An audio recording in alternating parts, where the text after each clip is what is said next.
வணக்கம். நோய்க்கு அஞ்சேல். நோய் என்பது இல்லை அக்குபஞ்சர் மருத்துவத்தின் பார்வையில். அக்குபஞ்சர் மருத்துவம் அனைத்தையும் தொந்தரவுகளாக தான் பாக்குது அப்படின்னு ஏற்கனவே சொல்லியிருக்கேன். இப்ப சரியா தூங்காததுனால என்ன மாதிரியான தொந்தரவுகள்லாம் ஏற்படும்?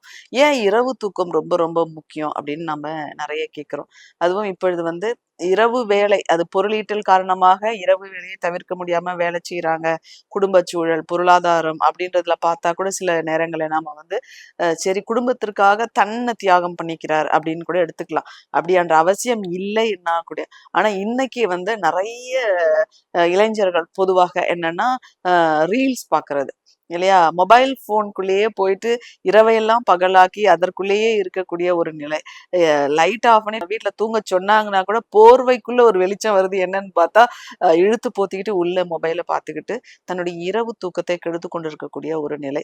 இப்ப இது இன்றைக்கு ஒரு செய்தி நான் பார்க்கும்பொழுது, மது போதையை விட அவங்க வெளிய இருந்து எடுக்கக்கூடிய மத்த எல்லா அடிக்ஷன்ஸை விட மிக மோசமான ஒரு அடிக்ஷன் எது அப்படின்னு சொன்னா, மொபைல் அடிக்ஷன் அப்படின்னு சொல்றாங்க.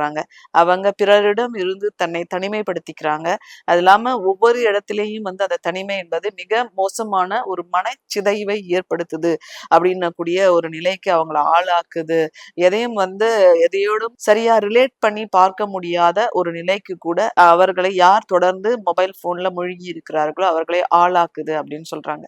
உண்மையை நம்ம பார்க்கும் பொழுதே கூட நம் உடம்புல ஒரு 100% மனசக்தி இருக்கு, ஆற்றல் இருக்கு அப்படின்னா அதுல பெரும் பகுதியான சக்தி கண்களின் வழியாக தான் செலவழியுது.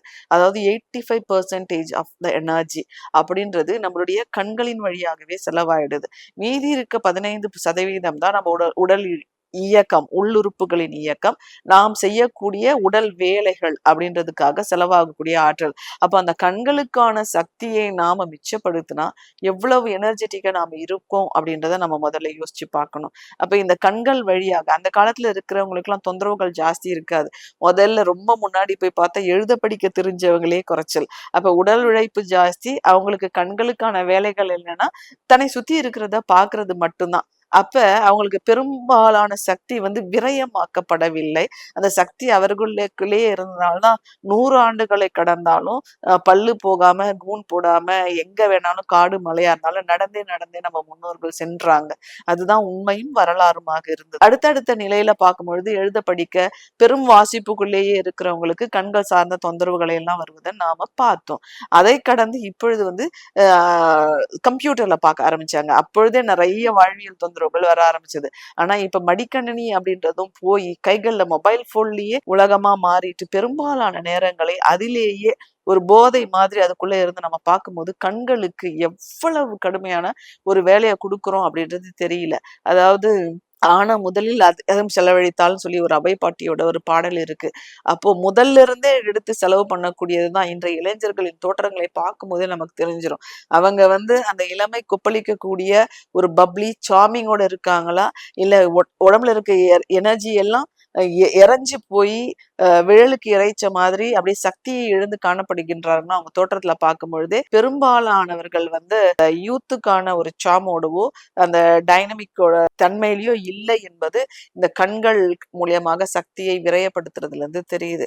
இந்த கண்கள் அப்படின்றது நம் உள்ளுறுப்பான கல்லீரலுடைய வெளிப்புற உறுப்பு அப்படின்றத தொடர்பு படுத்தி பார்க்கும் பொழுது இந்த இரவு தூக்கத்தில் இந்த கல்லீரல் தான் டீடாக்சிபிகேஷன் எனக்கூடிய இந்த நச்சு நீக்க பணியை மிகச் சிறப்பாக செய்யக்கூடிய ஒரு உறுப்பு. அப்ப அந்த தூக்கம் அப்படின்ற நேரத்துல இரவு தூக்கம் அப்படின்றத நாம் தொடர்ந்து இழக்கும் பொழுது, தொடர்ந்து அதை தவிர்க்கும் பொழுது நம்முடைய செயல்முறைகளால் நம்ம உடம்புல நச்சுக்கள் சரியாக நீக்கப்படாமல் உறுப்புகளில் தேக்கமடையக்கூடிய வாய்ப்பு ஏற்படுது. முதல்ல மேலோட்டமா பார்க்கும்பொழுது கண் பார்வையில கோளாறுகள், தொந்தரவுகள், மூளை செல்கள்ல ஏற்படக்கூடிய தொந்தரவுகள், நினைவு இழக்கிறது, மெமரி லாஸ் அப்படின்னு சொல்லுவோம். பெருசா எல்லாத்தையும் ஞாபகம் வச்சுக்க முடியாது. இன்னும் கொஞ்சம் அது அதிகமாகும் பொழுது பெயர்கள் ஞாபகம் இருக்காது, நபர்கள் ஞாபகம் இருக்காது, முகவரிகள் ஞாபகம் இருக்காது. அப்படின்னு எப்படியான தொந்தரவுகள், மனச்சிதைவு, தொடர்ந்து தூக்கமே இல்லாதவங்களுக்கு பார்க்கும் பொழுது மனநோய்கள் அதிகரிக்கக்கூடியதுக்கான வாய்ப்பு. அதனாலதான் மருத்துவர்கள் எல்லாம் முதலில் கேட்கக்கூடிய கேள்வி, ராத்திரியில நல்லா தூங்குறீங்களா? ராத்திரி நல்லா தூங்குனா பகல் பொழுதுகள் நன்றாக இருக்கும். அடுத்த கேள்வி, பசி எடுக்குதா? அப்போ ராத்திரி தூக்கம் என்பது எவ்வாறு பகல் பொழுதுகளில் நாம் இயக்கம் எவ்வளவு முக்கியம் முக்கியமோ அவ்வளவு முக்கியம் நம்ம வந்து இரவு தூக்கம் அப்படின்னு சொல்றது. அப்ப தூக்கம் இன்மையால், அப்ப நல்ல தூக்கம், தரமான தூக்கம் அப்படின்னு ஒண்ணு இருக்கு. அந்த 11 மணியிலிருந்து அதிகாலை 3 மணி வரை ஒரு ஆழ்ந்த தூக்கம். நம்மளுடைய கண் அந்த தூங்கும் பொழுது நம் கண் அசைவது ரெம் மூமெண்ட் அப்படின்னு சொல்லுவாங்க. அதை வைத்து நாம தூங்கக்கூடிய தூக்கத்தின் தரத்தை கணிக்கிறாங்க. அப்ப அதுல இருந்து நமக்கு ஏற்படக்கூடிய தொந்தரவுகள், தூக்கம் இன்மையால், இன்சோமேனியா அப்படின்னு சொல்றோம் இல்லையா? தொடர்ந்து சரியான தூக்கம் இல்லாததுனால ஏற்படக்கூடிய உள்ளுறுப்புகளின் செயல் குறைபாடுகள், அதனால வெளிப்படக்கூடிய நாம் அனுபவிக்கக்கூடிய தொந்தரவுகள் அப்படின்றது மிகப்பெரிய ஒரு லிஸ்ட்.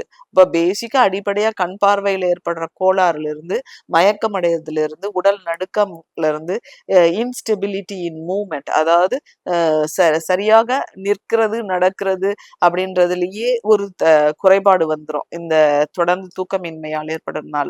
அப்ப இரவு தூக்கத்தினால் வெளிப்படக்கூடிய தொந்தரவுகள் அப்படின்றது நரம்பு தளர்ச்சி ஏற்படுறது, தசைகள் வலு சக்தி இழந்து தசை வந்து சரியா ஒத்துழைக்காம வலி, அந்த மாதிரியான தொந்தரவுகள் ஏற்படுவது, அப்படி நிறைய தொந்தரவுகளை நாம வரிசைப்படுத்திக்கிட்டே போலாம். ஆனாலும் நான் சொல்றேன், பயப்பட வேண்டாம், நோய்க்கு அஞ்சேல், இவைகள் எல்லாம் தொந்தரவுகள் தான். நம் வாழ்க்கை முறையை நாம் மாற்றி அமைத்துக் கொள்ளும் பொழுதும், மிகச்சரியான ஒரு மருத்துவ முறையை நாம் நாடி சென்று அந்த மருத்துவத்தில் சிகிச்சை எடுத்துக்கொள்ளும் பொழுதும் விளைவுகள் எதுவும் இல்லாமல் ஒரு முழுமையான ஒரு சுகத்தை நம்மால் பெற முடியும். சோ தவறுகளை நாம் திருத்திக் கொள்வோம். தவறுகள் தெரிந்தோ தெரியாமலோ நான் செய்து விட்டோம், இதிலிருந்து நான் வந்து என்னை மாற்றிக்கொள்கிறேன், திருத்திக் கொள்கிறேன் அப்படின்னு இயற்கையின் வழியில் நாம் திரும்பும் பொழுதே சுகம் என்பதும் நாம ஆரோக்கியம் என்பதும் நிச்சயமாக நமக்கு வழங்கப்படும். அதனால பயப்பட வேண்டாம். நாம மீண்டும் குணத்தை நோக்கி செல்ல முடியும் என்பதை கூறி நிறைவு செய்து கொள்கிறேன். நன்றி.